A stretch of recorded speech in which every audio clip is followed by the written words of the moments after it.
ஷலம் அலைக்கும். Shalom Aleichem. தேவனுடைய கிருபையினால் கடந்த 4 மாதமாக அவர் நம்மை வழிநடத்தி கொண்டிருக்கிறார். God by his grace was guiding us this past 4 months.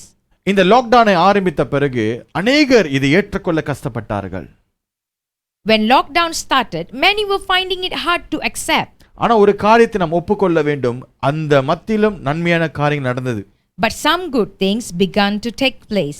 உதாரணத்துக்கு நம் குடும்பத்தினர் கூட நம்ம என்ன செலவு செய்ய ஆரம்பித்தோம் நேரத்தை. Like spending ample of time among family members.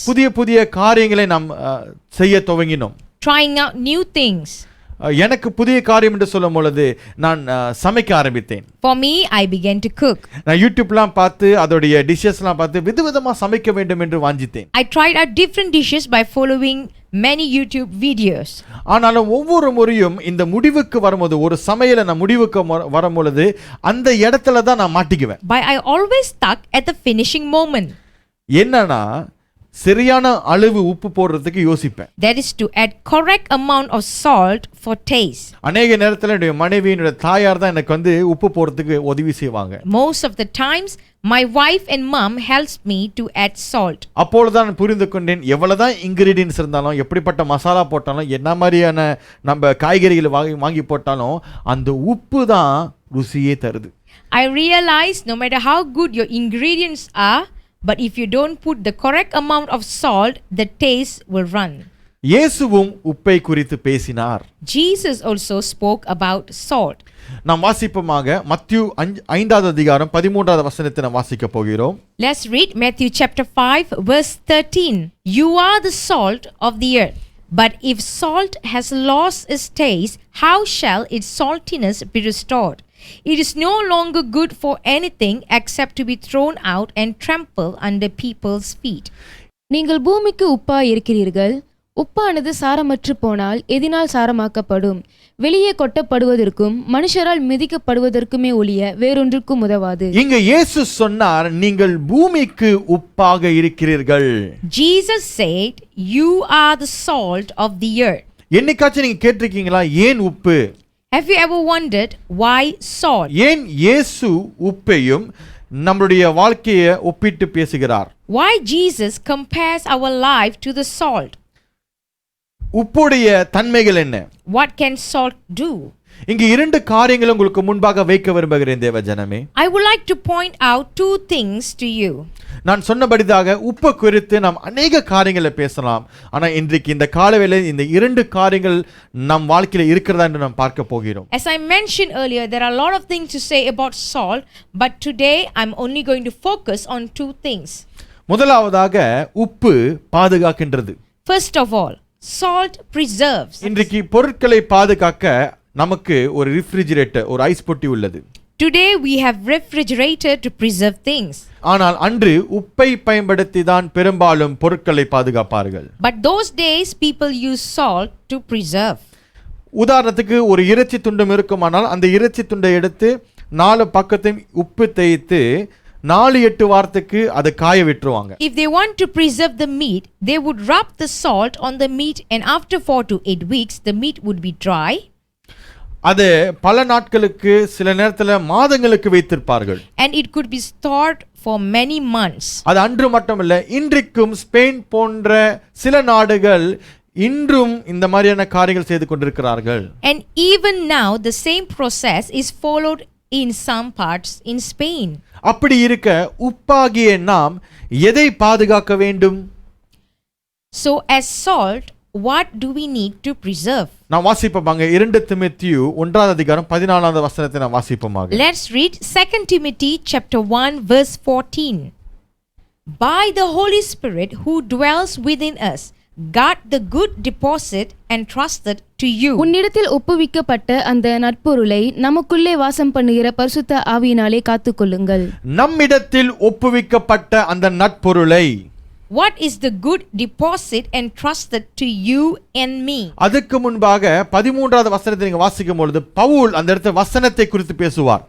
If you read in verse 13, Paul is mentioned about the word of God. So நாம் எதை பாதுகாக்க வேண்டும்? தேவனுடைய வசனத்தை நாம் பாதுகாக்க வேண்டும். So what we need to preserve, it is the word of God. வரலாறு முழுவதும் பிசாசு தேவனுடைய வார்த்தையை அழிக்க முயன்றான். Throughout the history, the devil was trying to destroy the word of God. இந்த வேதாகமம் மற்றும் அதை சுமக்கிறவர்கள் ஒரு பெரிய துன்புறுத்தலுக்கு ஆளாகினார்கள். This Bible, with those who carries it, went through a massive persecution. அநேக துன்புறுத்தப்பட்டார்கள். So many were persecuted, மரித்தார்கள், died, கொடுமையாக கொலை செய்யப்பட்டார்கள், brutally murdered, சிறையில் அடைக்கப்பட்டார்கள். jail. ஏன்? Why? இந்த சத்தியத்தை பாதுகாக்க. To preserve this truth. அதில் ஒருவர்தான் William Tyndale. One of them is William Tyndale. யார் அந்த William Tyndale? Who is William Tyndale? William Tyndale அவர் வேதத்தை பொதுவான மொழிக்கு, பொது ஜனங்களுக்கு மொழிபெயர்த்தார். William Tyndale is the first one to translate Bible from its original to common language for common people. அதற்கு முன்பாக அவர் தங்கியிருந்த அந்த தேசத்தில் வேதாகமம் பொதுவான ஜனங்களுக்கு தடை செய்யப்பட்டது. Before that, Bible was restricted only to influential people in his country. 15ஆம் நூற்றாண்டில் முதல் ஆங்கில வேதாகமம் வெளியிடப்பட்டது. In 1500, the first English Bible was published. ஆனாலும் அது தவறு என்று சுட்டிக்காட்டி தடை செய்து அனைத்தையும் அப்படியாக எரித்தார்கள். And was denounced as heretical and was even burned publicly. பொதுவான ஜனங்கள் சத்தியத்தை அறிய வேண்டும் என்று சொல்லி வில்லியம் டிண்டேல் இப்படியாக அவர் கடுமையாக மறுபடியும் உழைத்தார். William Tyndale worked hard so the Bible can be translated and it can reach to the common people.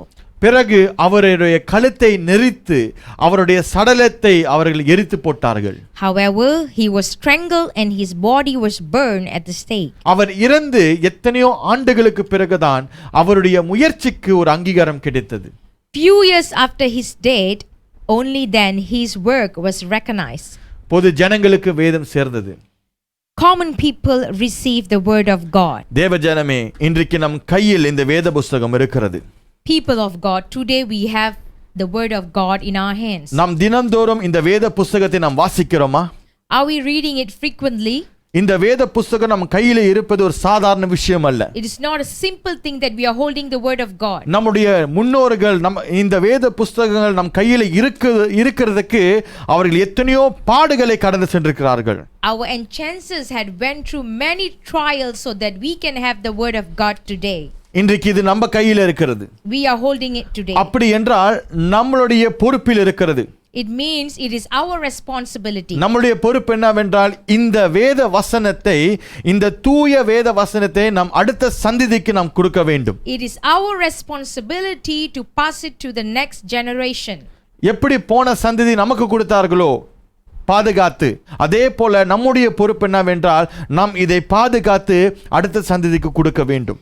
Like how the previous generation protected the word of God, it is our responsibility to protect it, to preserve it and pass it to the next generation. ஏன் வேத வசனம் ரொம்ப முக்கியமாக இருக்கிறது? Why the word of God is so important? ஆண்டவர் இயேசு கிறிஸ்து மத்தேயு எழுதின சுவிசேஷத்தில் 4வது அதிகாரம் 4வது வசனத்தை நாம் வாசித்து பார்க்கும் பொழுது, In Matthew chapter 4 verse 4, man shall not live on bread alone, but on every word that proceeds out through the mouth of God. அவர் பிரதியுத்தரமாக, மனுஷன் அப்பத்தினாலே மாத்திரமல்ல தேவனுடைய வாயிலிருந்து புறப்படுகிற ஒவ்வொரு வார்த்தையினாலும் பிழைப்பான் என்று எழுதியிருக்கிறதே என்றார். நல்லா கவனிங்க, இந்த வேத வசனத்தில் வைத்துதான் நாம் பிழைக்க முடியும். We can only live through the word of God. நம்முடைய அடுத்த தலைமுறை அவர்கள் பிழைக்க வேண்டும் என்றால் இந்த வசனம் அவசியம். If we want our next generation to live, the word of God is important. ஆதலால் ஒரு உப்பாக இந்த வசனத்தை நாம் பாதுகாப்போமாக. So, as the salt, let us preserve and protect the word of God. இரண்டாவது காரியம், உப்பு குணப்படுத்துகிறது. Secondly, salt brings healing. மருத்துவத்தில் உப்பு ஒரு முக்கியமான அங்கமாக இருக்கிறது. Salt has been an important part of medicine. அந்நாட்களில் போர் வீரர்கள் தங்கள் காயங்களை குணப்படுத்த உப்பை தான் பயன்படுத்துவார்கள். Ancient soldiers used salt to heal their wounds. இயேசு உங்களையும் என்னையும் உப்பு என்று அழைக்கிறார். Jesus refers us as the salt. அப்படி என்றால் நாம் எதை குணப்படுத்த வேண்டும்? Then what we need to heal? இரண்டாவது ராஜாக்கள் 2வது அதிகாரம் 19வது வசனத்திலிருந்து 22வது வசனம் வரைக்கும் நாம் வாசிக்க கேட்போமாக. Let's read 2 Kings chapter 2 verse 19 till 22. The people of the city said to Elisha, "Look, Our Lord, this town is well situated, as you can see, but the water is bad and the land is unproductive. Bring me a new bowl, he said, and put salt in it. So they brought it to him. Then he went out to the spring and threw the salt into it, saying, This is what the Lord says, I have healed this water, never again will it cause death or make the land unproductive. And the water has remained pure to this day, according to the word Elisha had spoken.